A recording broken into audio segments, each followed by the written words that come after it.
What is up, my pugnios? Andy with Andy Vlogs. Excited to share with you guys this content here. As the title suggests, we'll be going over a bunch of the basic filters and FX filters that you can get with your LiteChaser Pro for the 13 Pro Max. Now, before we jump into it here, I want to make sure and let you know that I've reviewed and unboxed the LiteChaser Pro with the Bluetooth shutter as well as the grip, and showed you what it looks like to have this all set up.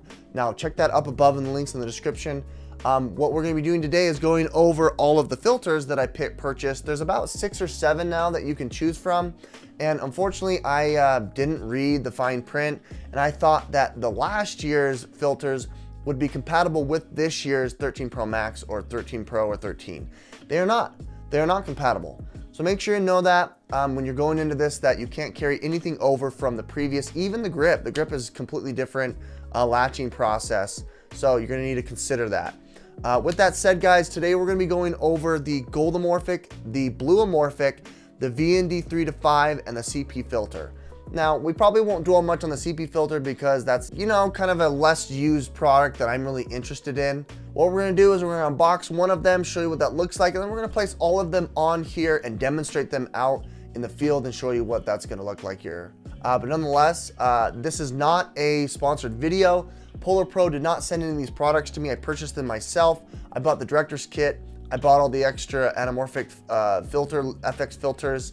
I bought the grip, and so that's what we're primarily going to be shooting on. With that said, the links down below in the description are going to help out the channel if you're interested. They are affiliate links.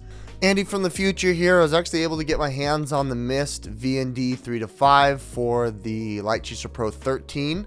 I'm really excited to be able to now open it here for you guys as another one of these FX filters that they have available on their website.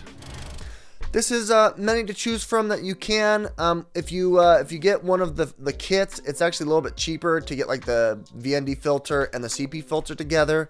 The Blue Anamorphics were all $79.99, so these are pretty expensive FX filters. My favorite FX filter here from Polar Pro for the LiteChaser Pro group is definitely the Mist VND. They've got 6-7 and 3-5. This is the 3-5.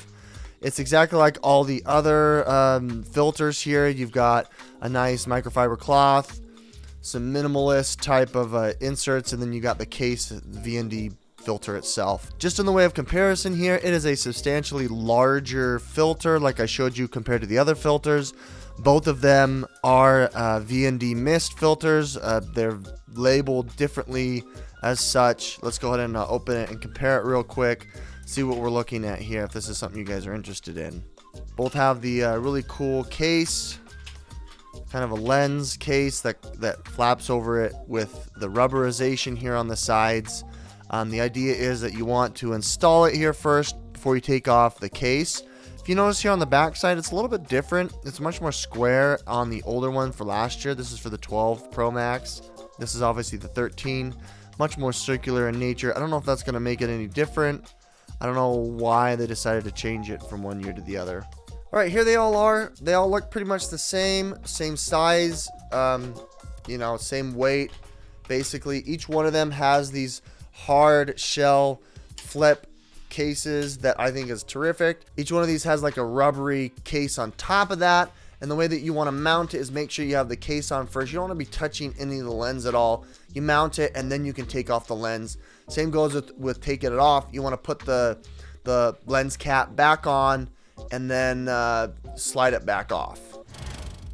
All right, starting with the Bluemorphic, we're gonna go ahead and place it on. You're gonna fit these grooves on. It's a little bit tricky because you want to think that the wording lines up, but it's not necessarily.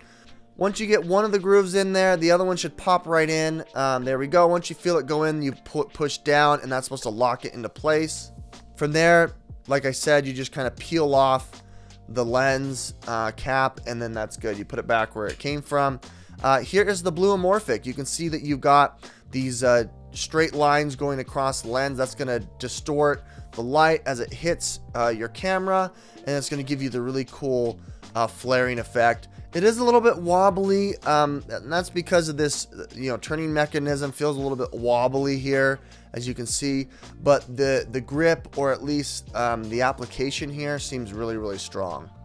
Putting back the lens cap, it just kind of flops right on, and then you just peel it right off. Let's quickly do the CPL. This one is for reflection. So if you're doing like landscapes with oceans and whatnot, you want a CP filter. You know, it's not mandatory. I wouldn't pay $50 or $60 for this, as they have priced here on the website. You can see the reflective filament there. You can see here, the CPL basically deals with reflection. So if you wanted, you know, to shoot a really cool shot with your car that's really waxed, use a CP filter and it's going to change the way that it reflects. You can see that the reflection on the desk is much more prominent. You move it and that's going to dull it out much more significantly. So that's what the CP filter does. The mist filter, compared to the regular VND filter, is supposed to have like this bumpy mist that is sprayed or dipped into it in the glass. It's supposed to help with diffusement and make skin tones a lot more soft. The previous model here, as you can see, you can actually see that there's like dust on here. It almost looks like there's dust. That's because of that filter, that film that's on top. As you can see here, it can articulate. Here is the 5-stop. Here is the 3-stop. That's nice to be able to have that while you're outside. I didn't want anything else any more extreme, just because, you know, the iPhone doesn't necessarily have the f-stop capability, or at least the shutter speed, manual shutter speed that you can deal with. And so I decided to opt into just the general 3 to 5. Adding the grip to it here, you can see I'm on video and you can see how dark it is. The viewfinder shows me this is the 3rd stop. This is at stop 5. You can see that it's changing dramatically as I change it. And then when I opt to take it off, you can see how much brighter it is now. That's really nice. I really like that touch. Alright, Pungians, we're here on location. I've got the gold and blue anamorphic FX filter for the LiteChaser Pro. I've been meaning to do this video, but I haven't had direct sunlight in a long time, so now that we've got it, we'll be able to shoot a couple of different shots and passes with the blue and gold. First, what we'll do is we'll do a before and after. We'll do an on and off so you can see what it looks like without the filter, and then we'll do a side-by-side comparison of the blue and the gold. I got notification here that the photography FX lenses are actually gonna not make it to production. What ended up happening apparently is that they didn't meet quality when they came back from the manufacturer, and the gold and blue anamorphic lens that fits on the LiteChaser Pro, as well as the wide, wasn't going to be shipped out. It would be done later. But to my surprise here, they actually ended up shipping out for free one of the bad quality 18mm lenses. So you can check out that video if you guys are interested, up in the cards up above. We're going to be using this towards the end of the demonstration, what it looks like on both of them. So that'll be a fun treat. Alrighty, we've got the blue anamorphic. Make sure when you put the FX lens on that you have the lines going up and down vertically, or else you're going to get a horizontal lens flare. We're just kind of bringing it around here, following that same pace as we did. You can see already that the anamorphic flare did its thing.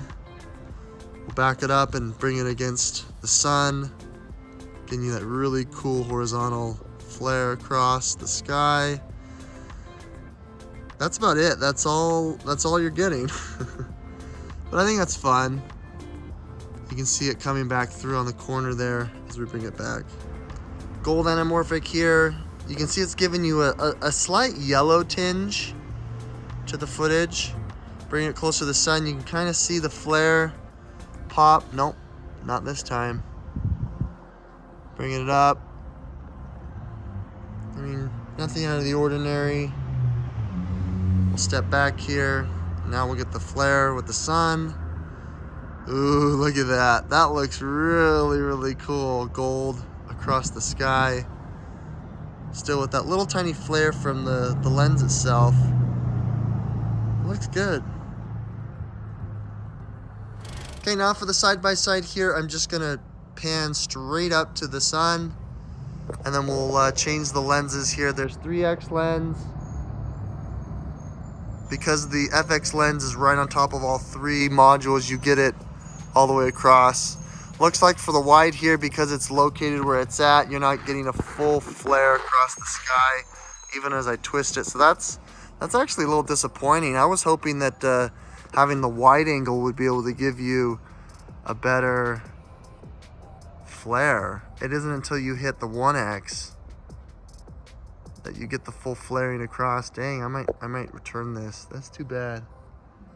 Okay, we got the Goldmorphic here. You can see the gold line. It is a really yellow. I've had an Anamorphic gold and it's usually more gold. This is like really, really yellow. Bluemorphic here. I'm just gonna get a couple of shots between the fence. It's kind of cool to see that flare zoom through. Although if you are sensitive to a light like that, be careful. I've got the blue Anamorphic. It's nice here. You can definitely see the blurring here on the edge as I get around the corner. You can see now your first touch of the Anamorphic. It's a lot thinner.